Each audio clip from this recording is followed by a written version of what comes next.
Jamii ni mkusanyiko wa makundi tofauti ya watu, na mojawapo na kundi muhimu zaidi ni vijana. Vijana wamekuwa na ushiriki mzuri katika masuala yote, ikiwemo masuala ya kimaendeleo, ya kijamii na kiuchumi. Kwa namna moja wamekuwa na sehemu kubwa sana katika kuchagiza maendeleo na masuala mengine kama haya ambayo yanahusu nchi yetu. Na hivyo nimefika maeneo ya Ubungo na kuweza kuzungumza na vijana tofauti kuhusiana na swala zima la uzalendo. Uzalendo ni nini hasa, na kwa mtazamo wao labda uzalendo ni nini, na wajibu wa kijana katika kutunza amani na katika ujenzi wa nchi yake ni upi? Hivyo twende tukawasikilize pia ili tuweze kusikia mengi kutoka kwao. Mimi ni David Geke na nipo na vijana tofauti tofauti, labda nizungumze na ambaye nipo karibu naye hapa. Kaka, kwema? Kwema. Wewe unaitwa nani na ni mkazi wa wapi? Mimi naitwa Emmanuel Cosmas Indila, mimi ni mkazi wa Tabata Barakuda. Nikianza na hilo la kwanza, kwa uelewa wako, mzalendo ni mtu gani hasa? Kwanza uzalendo ni hali ya kuthamini nchi yako, kuijali na kutanguliza maslahi ya nchi mbele kuliko maslahi yako binafsi. Na unavyozungumzia mzalendo ni yule mtu ambaye anaviishi hivi vitu, kwa maana anaithamini nchi yake, analinda katiba, analinda amani ya nchi kama hivyo.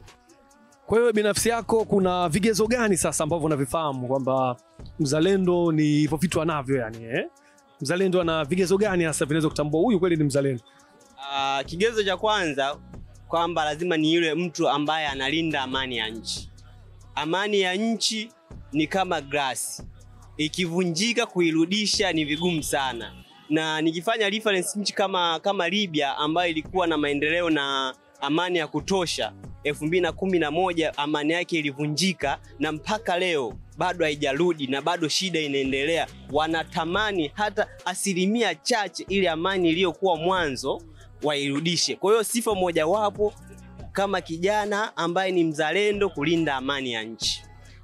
Sifa ya pili, lazima aweze kuilinda katiba ya nchi, kwa sababu katiba ya nchi ndiyo ambayo inatoa mwelekeo wa nchi. Kwa sababu tukiishi katika katiba, kila kijana atakuwa na uwezo wa kufanya mambo ambayo hayatapelekea kuvunjifu wa haki kwa mtu mwingine. Kwa sifa namba 2 ya mzalendo, lazima kulinda katiba yake.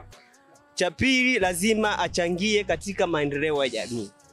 Kivipi? Kwa sababu lazima ajihusishe na shughuli za kijamii kama kuhudhuria mikutano na kujenga uchumi wa jamii kwa kupitia njia ambazo sahihi na hazimuumizi mtu mwingine. Kwa kijana mzalendo lazima awe hivyo.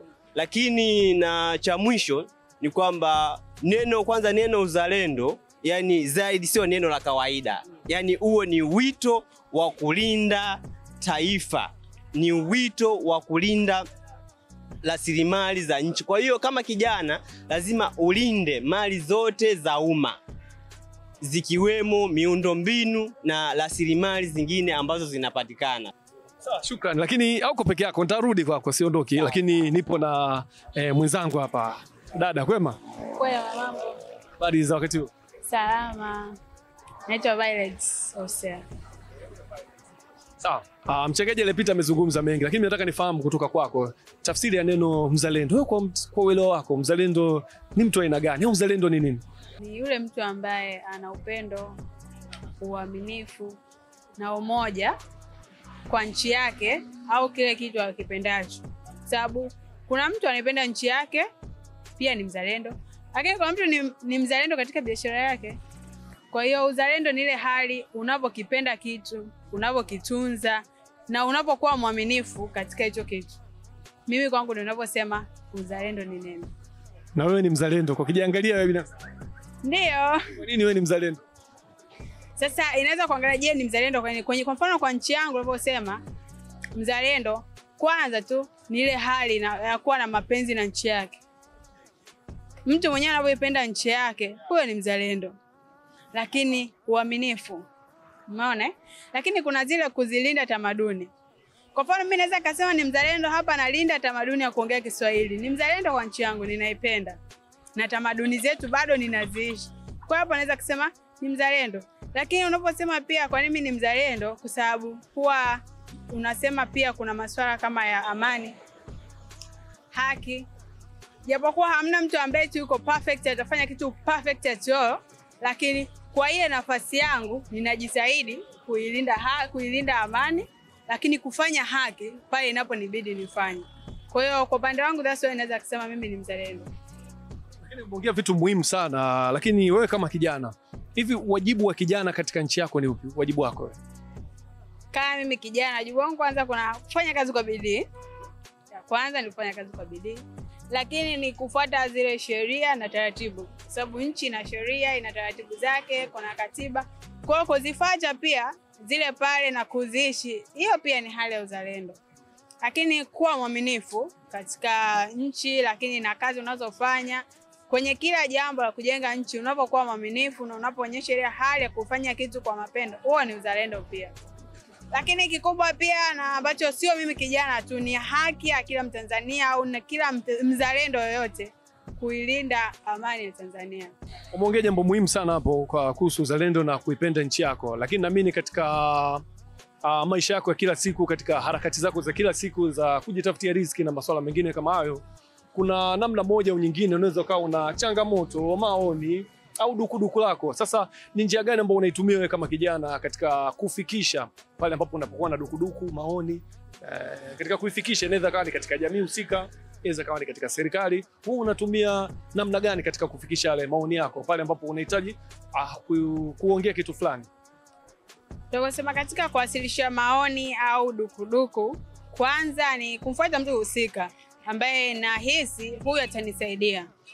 Na kama yeye labda itakuwa ugumu, basi kuna wasaidizi wake. Kwa mfano ninaposema katika shughuli zangu za kila siku, labda naweza nikawa na matatizo pale, labda kwa mfano nimepanga. Nikiwa na matatizo kwa pale nyumbani, mtu wa kwanza kumfesi ni mama mwenye nyumba, baba mwenye nyumba. Ndio mtu ambaye nitamfikishia. Lakini katika jamii, labda kuna hapa na pale mambo huyaelewi, tuna serikali za kijiji, kuna serikali za mitaa, nitamfuata huyo mtu. Lakini sasa hivi wengine tunashukuru Mungu, as teknolojia inakuwa, kuna njia ya mitandao ya kijamii. Labda unataka ufikie taasisi fulani, unaifikiaje? Wanatoaga email, lakini wanakuwa na peji zao mitandaoni. Kwa hiyo hizo ni njia tofauti ambazo mimi naweza nikafikisha maoni yangu.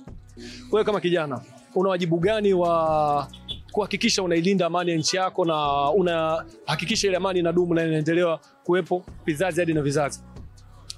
Okay, thank you kwa swali hilo, lakini unaposema amani ya nchi au amani ya sehemu fulani, kwanza amani inaanza moyoni mwa mtu.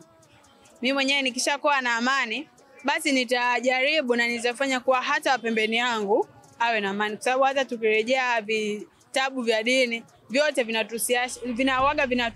vinatufundisha sana kuhusu amani. Kwa sababu unapokuwa na amani unaweza kufanya kitu chochote ambacho kitakupa furaha zaidi. Kwa hiyo mimi kama kijana ninaposema kuilinda amani ya nchi yangu, ni kwanza wewe kama kijana unapofanya kazi kwa bidii. Sababu unapofanya kazi kwa bidii, kuna yale mahitaji yako unayafikisha. Lakini kingine, amani katika kushirikiana, upendo katika jamii, na hisi kama hivyo. Kwa sababu unapohakikisha mimi na amani, jirani yangu pia labda ana amani, kwa kusaidiana, kwa kushirikiana, hiyo ndo nchi yenyewe. Nchi sio kunaposema labda mkoa fulani ndo nchi. Mimi na wewe, mimi na jirani yangu, mimi na ndugu zangu ndo nchi yenyewe. Kwa hiyo kwa kuishi kwa upendo, uaminifu, kumjali kila mmoja, ushirikiano, hiyo ni amani. Yes. Okay, shukrani. Nitarejea kwako, lakini nije tena kwa kaka hapa. Naam. Sasa amezungumzia kuhusu swala zima la amani na hususan pale ambapo unaishi na jamii ambayo upo nayo. Lakini nikuulize kwako, kwa namna moja au nyingine wewe pia unaweza ukawa na dukuduku, maoni au kitu fulani unahitaji kuzungumza. Wewe huwa unatumia njia gani katika kufikisha ile maoni yako? Kuna njia nyingi za kufikisha dukuduku au taarifa au mawazo kwa jamii au kwa serikali. Japo mara nyingi vijana tunakosea, tunalalamika badala ya kufikisha taarifa. Kwa hiyo unasema kuna viongozi kuanzia ngazi za chini. Wale viongozi wamewekwa kwa ajili ya kuwawakilisha wananchi. Kwa maana sehemu mojawapo na ambayo ni muhimu sana ni kukimbilia kwa viongozi. Kuanzia viongozi wenye viti wa vitongoji, wenye viti wa kijiji au mitaa, madiwani pamoja na wabunge. Unaweza kufika kule na kutoa taarifa na mawazo yako. Nini upendi, nini unakipenda katika nchi. Pia njia nyingine, kutokana na sasa hivi kuna maendeleo ya teknolojia, kwamba tuna njia ya email. Kwa hiyo unaweza kufikisha taarifa yako au dukuduku au mawazo kwa kupitia email. Ukiangalia kama vyombo vingi vya serikali vinatoa email yao ambayo sisi kama vijana tunaweza tukatuma mawazo yetu na kuyapeleka kule. Haya ndio mawazo ambayo yanafika kwa haraka sana kwa sababu yanamfikia moja kwa moja. Pia kuna mitandao ya kijamii. Lakini kuhusu mitandao ya kijamii, badala ya kuandika kwenye peji zao, unaweza kuandika sehemu nyingine ambazo ujumbe inawezekana usifike. Kwa hiyo tutumie peji zao zile kufikisha ujumbe ambao tunao. Kwa hiyo badala ya kutumia akaunti zetu ambazo maybe hao viongozi hawezi kuviona, kwa hiyo tutumie zile peji zao kufikisha taarifa, kwa sababu kwenye peji zao ndo kunakuwa na uwezekano mkubwa wa taarifa kufikia kwao. Pia njia nyingine kupitia mikutano kijamii. Kwa hiyo kwenye mikutano pia kunakuwa na uwezekano wewe wa kutoa mawazo yako kwa jamii, kwa sababu tena ile inakuwa ni rahisi zaidi kwa sababu inatolewa moja kwa moja na kila mmoja anakusikia. Kwa hiyo hizi ni baadhi ya njia ambazo sisi kama vijana tunaweza kufikisha taarifa au ujumbe kwa jamii na kwa serikali kwa ujumla. Wewe kijana, wajibu wako sasa katika kuilinda amani ni upi? Mimi kama kijana lazima nilinde amani ya Tanzania, kwa sababu amani ya Tanzania ndiyo ambayo itapelekea maendeleo ya nchi. Amani ndiyo inapelekea uwekezaji. Kwa hiyo kuna njia tofauti ya kulinda amani. Kwanza, kutokujihusisha na vurugu ambazo zinatokea katika nchi. Kama kijana lazima nikatae kujihusisha na vurugu. Pia kwa sababu sasa hivi ni dunia ya kimtandao, basi tuyachambue yale ambayo yanasemwa na wanasiasa au watu ambao hawana nia njema na taifa letu. Kivipi? Kwa sababu kuna taarifa zingine za uchochezi. Kwa hiyo sisi kama kijana lazima tuzikataa hizo taarifa ili kulinda taifa letu na kuogopa migawanyiko katika nchi yetu.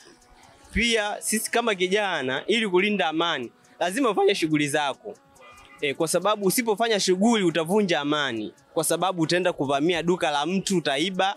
Kwa hiyo kama utakuwa unajihusisha katika shughuli zako za kawaida, utalinda amani.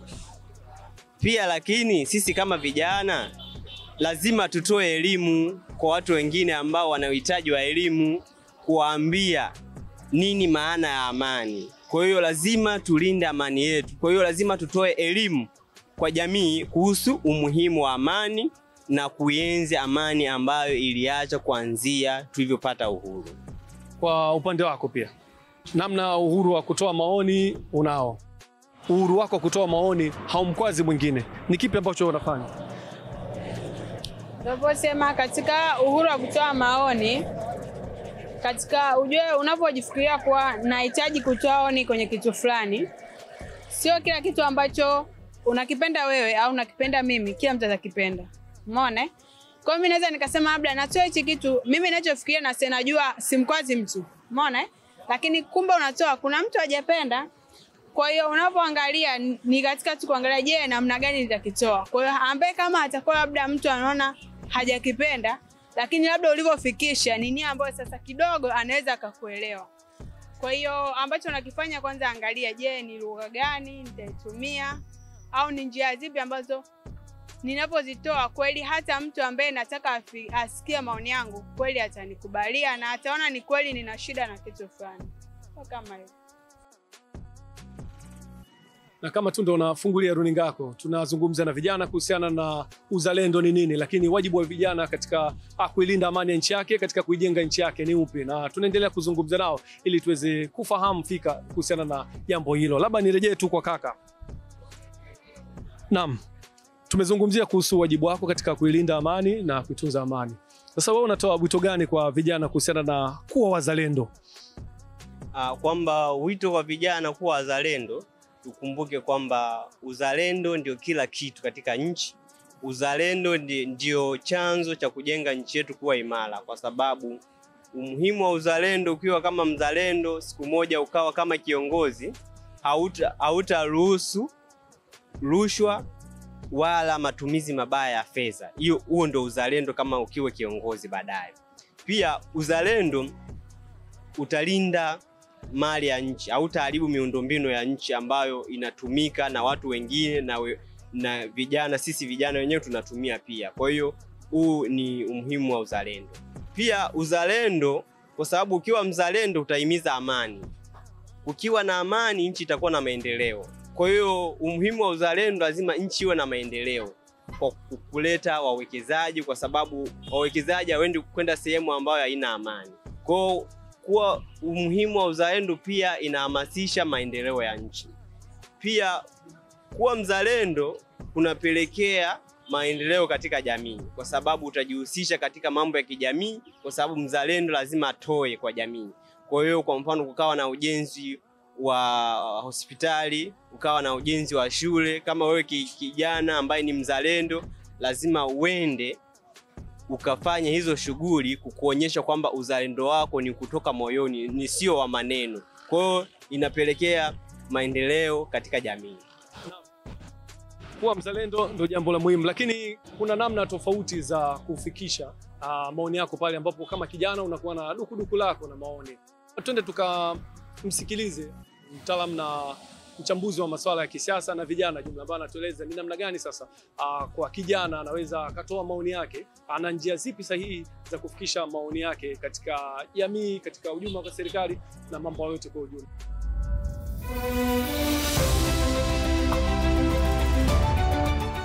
Anaitwa Israel Sothenes, ni mhadhiri chuo cha diplomasia na mchambuzi wa masuala ya siasa na uhusiano wa kimataifa.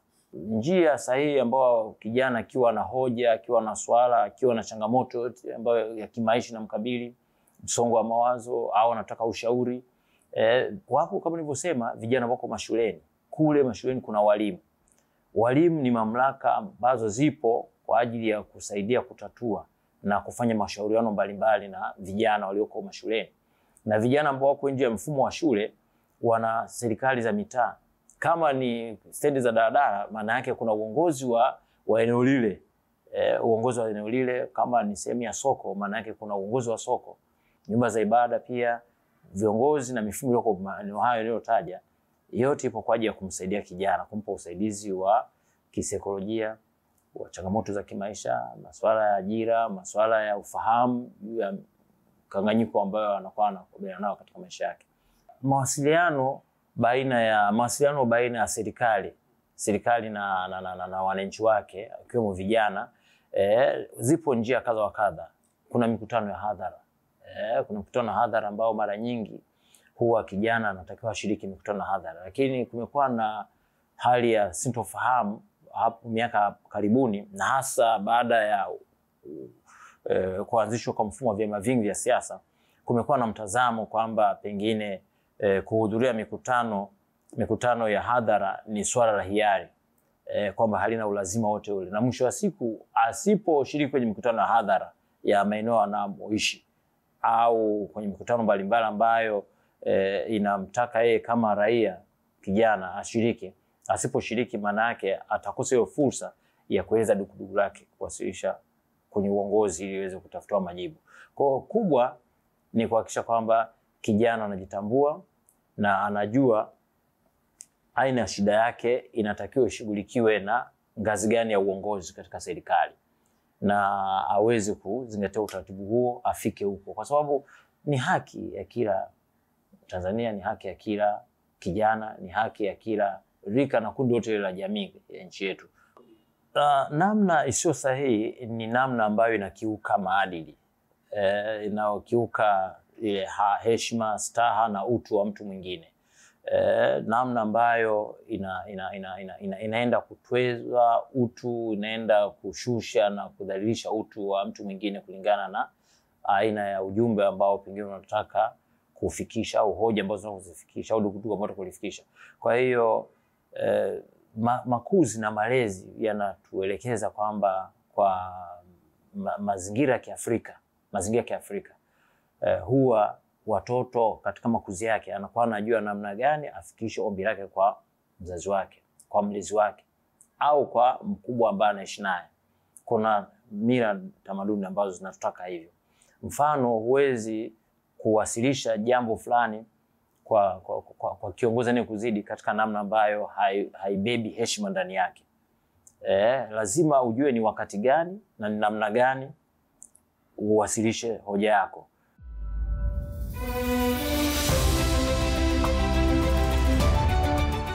baada ya kumsikiliza sasa mchambuzi wa masuala ya kisiasa, labda nimalizie na dada ambaye yuko hapa pembeni. Unatoa wito gani kwa vijana kwa wazalendo pamoja na kuilinda amani ya nchi yao? Asante. Mimi wito wangu kwa vijana wenzangu, lakini kwa taifa zima, kwa sababu bado nchi si ya vijana tu. Tuna watoto, tuna wazee. Lakini tunasema vijana kwa sababu wengi tunaambiwa vijana ndio taifa la kesho na sisi ndio ambao tutakuwa wazee wa kesho. Sasa kama kijana ukishindwa kuilinda amani leo na ukashindwa kuwa mzalendo leo, utamfundisha nini mjukuu wako miaka ijayo? Kwa hiyo kwa vijana wenzangu ni kufanya kazi kwa bidii, lakini kuhakikisha kuwa tunapata sheria na taratibu ya kila mahali, na bado tunazidi kuwa na ule umoja na mshikamano. Tuzidi kuilinda Tanzania kama urithi tulivyoachiwa. Tunaambiwa Tanzania ni kisiwa cha amani, basi tukazidi kupalilia kwa mbegu bora na mbolea bora ili ile amani tusije tukaipoteza, sababu tunapokuwa na amani ndio tunapozidi kupiga hatua hata kimaendeleo. Kwa hiyo ni kufanya lile jambo lililo sahihi kwa wakati sahihi. Naam, shukrani sana sana. Lakini naona pia kuna kijana mwingine. Labda kaka, njoo wale mtu jumuike hapa.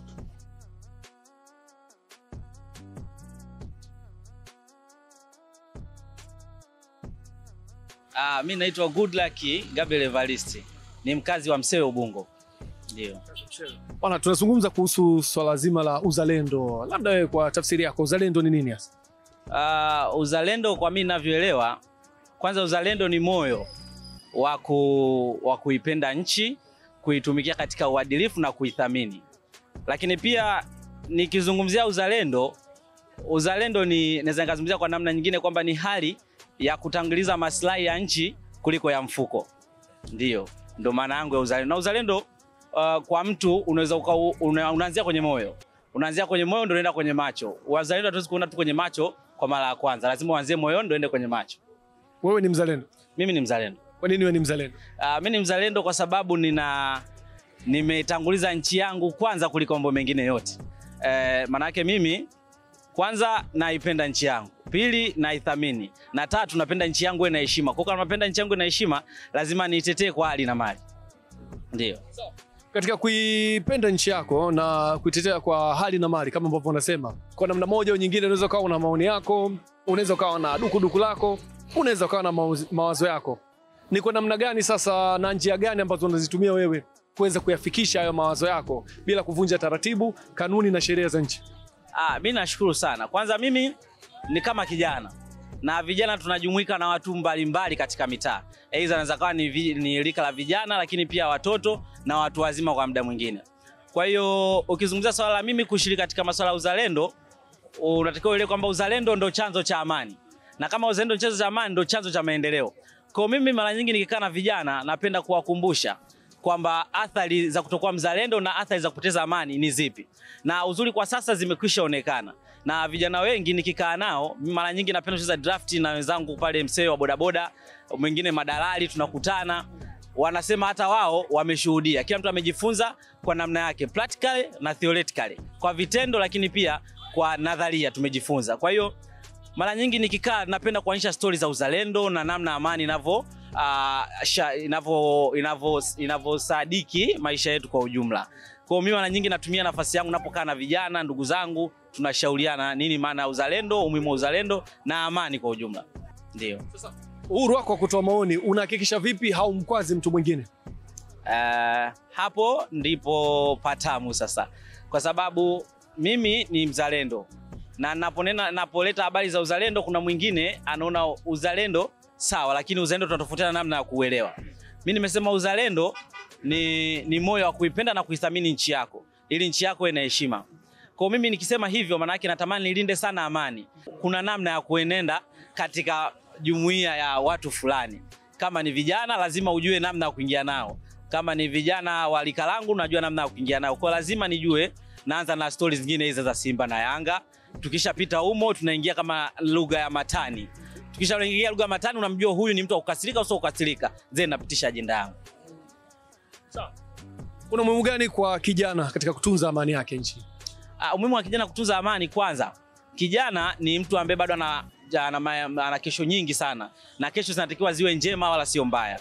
Kwa hiyo ukitunza amani, maana yake maendeleo yanakuwa mengi. Maendeleo yakiwa mengi, maana yake tunapata ajira, kwa sababu maendeleo yakiwepo, amani ikiwepo, viwanda vitajengwa, watu wataanzisha taasisi fulani, wasomi waliomaliza basi watapata ajira. Kwa hiyo umuhimu mmoja wapo mkubwa ni kutunza amani, baadaye tutapata ajira, kwa sababu amani kitawala, maendeleo yanakuwa ni mengi zaidi. Okay. Ndio. Wewe unashirikiana na unajishirikisha katika vitu tofauti kwa ajili ya taifa lako, lakini kuna kijana ambaye hashughuliki na chochote kile, labda kwa namna moja au nyingine, hahudhurii mikutano, hafanyi chochote kile, lakini bado analalamika. Wewe una neno gani kwake kuhusiana na kushughulika katika masuala ambayo yanahusu jamii na ujenzi wa nchi na kuzingatia sheria, kanuni na taratibu na miongozo iliyopo?